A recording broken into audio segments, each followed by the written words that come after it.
Il est 8h20 sur studiocalita.com. C'est l'heure de la revue de la presse israélienne. Dans cette heure d'actualité quelque peu modifiée en raison des circonstances exceptionnelles liées à la visite de Donald Trump, nous allons dans quelques instants, après cette revue de la presse, interroger deux experts, Daniel Ben-Simon, le journaliste et ancien député travailliste, et puis vers 8h50, nous interrogerons également Zalman Chouval, l'ancien ambassadeur d'Israël aux États-Unis, ancien député Likoud, qui ils essaieront de décrypter donc la première journée de cette visite et les perspectives de la seconde journée de la visite de Donald Trump en Israël, qui doit débuter dans quelques instants, vers 10h, par la rencontre à Bethléem avec le président de l'autorité palestinienne, Mahmoud Abbas. Alors la revue de la presse et des médias israéliens, bien entendu, consacrée à cette visite historique, on peut le dire, du président américain Donald Trump en Israël. Nous allons consulter les titres des sites internet qui nous dévoilent l'ampleur dramatique. Avant tout, donc avant de parler de la revue de la presse, nous allons parler donc de cet attentat qui s'est produit dans la nuit, un nouvel attentat terroriste hier à Manchester. Les sites d'information nous en parlent. Ils nous expliquent qu'il s'agit d'un attentat qui s'est produit à la fin d'un concert de la chanteuse américaine Ariana Grande. Selon les premiers éléments de l'enquête de la police, il s'agirait donc d'un attentat à suicide qui pour l'instant n'a pas été revendiqué. Le bilan est très lourd, 19 tués et plus de 50 blessés. Le site Ynet annonce que Theresa May a déclaré qu'elle suspendait sa campagne électorale et qu'elle réunissait ce matin un cabinet d'urgence pour tenter de comprendre ce qui s'était passé, d'évaluer les conséquences de ce qui semble donc être un attentat, le second après l'attentat devant le Parlement britannique il y a de cela quelques mois. Mais revenons donc à la visite du président américain Donald Trump en Israël, pour vous dire tout d'abord que toutes les chaînes de télévision israéliennes ont modifié hier tout leur programme et ont diffusé en direct et en continu des éditions spéciales consacrées à la visite de Donald Trump, avec une mobilisation sans précédent, avec des moyens techniques également sans précédent de leurs équipes de journalistes et de techniciens. Les journaux reviennent donc sur cette première journée de ce séjour en Israël, de la descente d'avion du couple présidentiel à son retour hier soir au King David en fin de soirée, en insistant bien évidemment sur l'émouvante visite du président américain au mur occidental, au Kotel Amaravi. Une visite au Kotel qui fait d'ailleurs la manchette du Yediot Aharonot et du Israël Hayom, les deux quotidiens rivaux qui tous les deux nous montrent sur l'intégralité de leur première page la même ou quasiment la même photo. Le Israël Hayom nous montre Donald Trump déposant donc un petit papier dans lequel il a rédigé un souhait dans les interstices donc du Kotel Amaravi. Un ami au Kotel, titre ce matin Israël Hayom, tandis que le Yediot Aharonot se contente, lui, de montrer le président américain une main sur le mur. Et le journal titre « Nous sommes alliés », donc une des déclarations du président américain durant cette première journée de sa visite en Israël. Tous les quotidiens reprennent les termes très émouvants utilisés par le président Trump pour qualifier la visite au mur occidental. Il faut rappeler que c'est la première visite d'un président américain en exercice au Kotel. J'ai été très profondément touché par cette visite, a dit Donald Trump lors d'une conférence de presse conjointe avec Binyamin Netanyahou. Le monde ne comprend pas ce que cela signifie, a-t-il précisé, après avoir parlé de la terre d'Israël comme, je le cite, une terre pleine de beauté, une terre de miracles sur laquelle l'Esprit de Dieu plane. Fin de citation. Donald Trump a également vanté la générosité du peuple juif. Les autres journaux et sites d'information nous montrent ce matin des photos de Donald Trump, donc toujours coiffé d'une kippa devant le mur occidental, une main touchant les pierres saintes ou glissant donc un petit mot dans les interstices du mur. Et puis, bien sûr, l'émotion d'Ivanka Trump n'a pas échappé aux photographes israéliens, et cette photo de la fille du président, habillée très pudiquement, il faut le souligner, et coiffée d'un élégant couvre-chef, figure également en évidence dans les quotidiens israéliens et sur les sites d'information de ce matin. Le site NRG cite des sources orthodoxes qui affirment que la visite de Donald Trump au Kotel, et par exemple le fait que Mélanie et Ivanka Trump se sont recueillis dans la partie réservée aux femmes, donc sur l'esplanade du mur occidental, eh bien cette visite est perçue comme une victoire de l'establishment orthodoxe sur le courant réformiste, on le sait, très puissant aux États-Unis. Le journal orthodoxe Mishpacha, la famille, et le site orthodoxe Kikar Shabbat ont écrit ce matin ensemble, alors que les réformistes manifestent en faveur de la prière commune entre hommes et femmes devant le Kotel. Donald Trump est arrivé, et lui, il a respecté les us et coutumes de l'endroit qui interdit la prière commune. Fin de citation. D'ailleurs, les sites religieux citent également le grand rabbin du Kotel, le Rav Shmuel Rabinovitch, qui, dans sa conversation avec le président Trump, lui a expliqué que chaque matin, des Juifs venaient prier au Kotel avec le lever du soleil, la prière de Vatikin, et que ce sont eux qui symbolisent la force du peuple juif et sa pérennité. Le Kotel, a dit le Rav Shmuel Rabinovitch au président Trump, est le symbole du passé grandiose du peuple juif. Nous avons traversé 2000 ans d'exil, mais il n'y a pas un seul enfant juif qui ne sache pas ce qu'est le Kotel, le mur occidental à Jérusalem, a donc déclaré le Rav Shmuel Rabinovitch. Je vous parlais des diverses étapes du premier jour de la visite de Donald Trump en Israël, et la première étape a été, selon la une du Haaretz ce matin, je le cite, la plus lamentable. Il s'agit bien entendu de la présentation des membres du gouvernement israélien à Donald Trump. Chaque ministre israélien, il est allé de son petit couplet. Naftali Bennett et Yair Levin, le ministre du Tourisme, lui ont demandé au président américain de reconnaître Jérusalem comme capitale de l'État d'Israël. Gilad Ardan, le ministre de la Sécurité intérieure, a révélé au président américain que peu avant la cérémonie de réception à l'aéroport, un attentat avait apparemment été déjoué. On sait par la suite qu'il n'en était rien. Et ce, avant qu'il ne soit donc annoncé qu'il s'agissait d'un simple accident.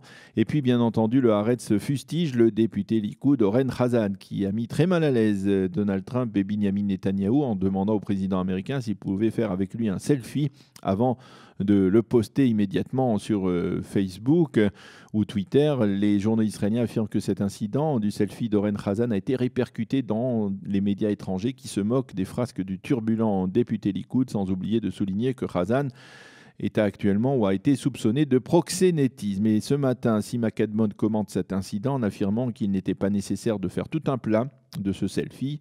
Au bout du compte, écrit-elle, Donald Trump et Oren Chazan ont de nombreux points communs, une manière pour elle de souligner que le président américain n'est pas, tout comme Chazan, qui est actuellement soupçonné donc de proxénétisme, un véritable modèle de conduite. Les quotidiens commentent également ce matin le dîner en tête-à-tête des couples Netanyahou et Trump, et ils se penchent en particulier sur ce que l'on pourrait appeler l'excitation prononcée de Sarah Netanyahou, qui depuis l'arrivée du couple présidentiel semble tout simplement être sur un nuage après avoir critiqué aux oreilles du couple Trump la presse et les médias israéliens qui, selon elle, la détestent et détestent son mari. Elle a expliqué aux Trump, qui ont déjà certainement vu des jolis palais et des résidences somptueuses dans leur vie, que c'est grâce à leur venue en Israël que le budget nécessaire pour repeindre les murs de la résidence du Premier ministre, Rehov Balfour, à Jérusalem, que ce budget a donc été débloqué. Évidemment, il s'agit là d'une réflexion, on peut dire, extrêmement profonde de la part de la First Lady israélienne, qui n'a pas échappé à l'ensemble des quotidiens et des médias israéliens hier soir, à propos de choses, on pourrait dire, un petit peu plus sérieuses que les deux leaders se sont dites hier. Le Ynet citait hier soir en page d'ouverture de son édition le président américain qui a affirmé avoir le sentiment de pouvoir parvenir à un accord entre Israéliens et Palestiniens. Et le site reprend également l'une des déclarations du Premier ministre qui lui aussi affirme que pour la première fois de sa vie, ce sont les termes utilisés par Benjamin Netanyahou, il sent un véritable espoir de changement. Mais tous les quotidiens et les sites d'infos admettent ensemble que la préoccupation prioritaire de Donald Trump et de Netanyahou, c'est l'Iran, ce qui n'est pas pour déplaire au Premier ministre israélien qui, pour la première fois depuis 8 ans, se retrouve face à un président américain conservateur qui partage les mêmes orientations idéologiques que lui et les mêmes craintes face à la menace nucléaire iranienne. Qu'écrivent ce matin les éditorialistes de la presse israélienne à propos du voyage présidentiel ? En page 2 du Yediot Aharonot, Yoaz Handel, qui fut dans un passé récent un proche conseiller de Benjamin Netanyahou, estime que les intérêts communs entre Israël et les États-Unis ainsi que l'Arabie saoudite, ces intérêts communs ne peuvent masquer le fait que l'Arabie saoudite est depuis plusieurs décennies la source principale de diffusion de l'idéologie islamiste radicale. Qui plus est, le roi Salman, dont Trump a vanté les mérites, est un monarque âgé, ce qui ne garantit pas à Israël une forme de stabilité indispensable dans le cadre d'accords régionaux. Voilà pourquoi, selon Yoaz Handel, dans le Yediot Aharonot de ce matin, Israël ne peut pas se permettre d'accepter de négocier autour de l'option saoudienne. Et Yoaz Handel de constater également que, selon lui, Donald Trump souffrerait d'un syndrome connu au Proche-Orient, celui des aspirations bibliques à une paix dans la région.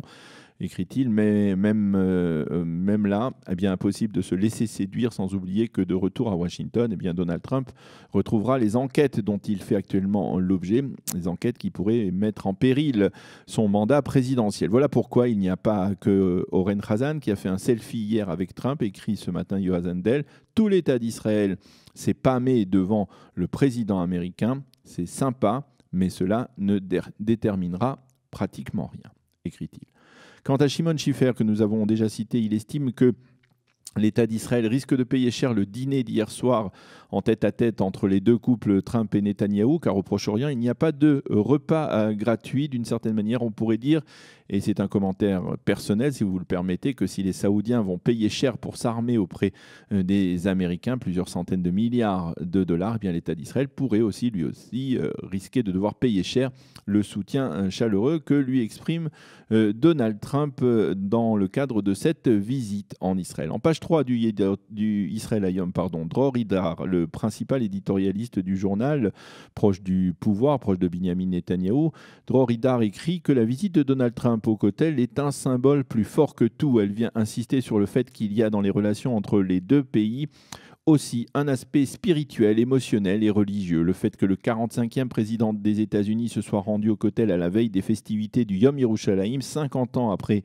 la réunification de la ville, le fait que le grand rabbin du Kotel lui ait expliqué que c'était ce mur qui soutenait l'enceinte du temple de Jérusalem, eh bien c'est la preuve que la présence juive dans Jérusalem est un fait accompli depuis plus de 2000 ans, depuis 3000 ans, écrit-il. Les Arabes le comprennent et ils savent que les Juifs n'abandonneront jamais ce site du Kotel et ce site du mont du Temple. Et Dror Idar de souligner que la présence d'Ivanka Trump, la fille du président convertie au judaïsme, est visiblement très émue devant le Kotel à quelques jours de la fête de Shavuot, où l'on mentionne l'histoire de la plus célèbre des convertis, Ruth, qui a donné naissance au roi David. Et bien, Dror Idar écrit ce matin que c'est aussi un symbole.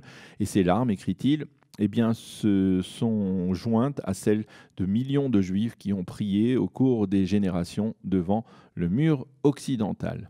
Le Maariv publie ce matin l'appel de Meir Uziel, l'un de ses éditorialistes, qui s'adresse au président américain. Monsieur le Président, cet État d'Israël que vous avez découvert ici en atterrissant hier dans notre pays, il est déjà si petit. Vous avez déjà découvert même certaines parties de ce pays que l'on veut nous retirer lorsque vous avez survolé notre pays. Alors, s'il vous plaît, ne le réduisez pas plus encore, écrit donc ce matin Meir Uziel, en forme d'appel adressé au président américain. Après ces éditoriaux, sachez que les médias, les journaux, les sites nous présentent en détail le programme de la seconde journée présidentielle qui débutera donc à Bethléem, comme je le disais tout à l'heure, par la rencontre avec Mahmoud Abbas.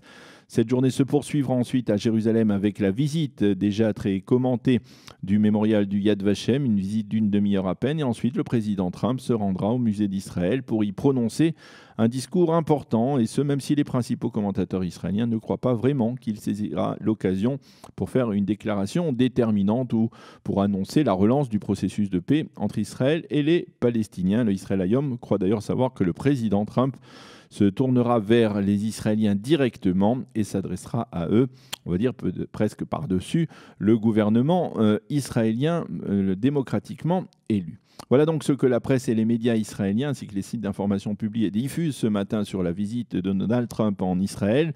C'est la fin de cette revue de la presse et des médias israéliens. Je vous retrouve dans quelques instants pour dialoguer avec notre invité ce matin, qui sera, comme je vous l'ai dit, le journaliste et ancien député Daniel Ben-Simon, qui commentera la visite de Donald Trump en Israël dans quelques instants.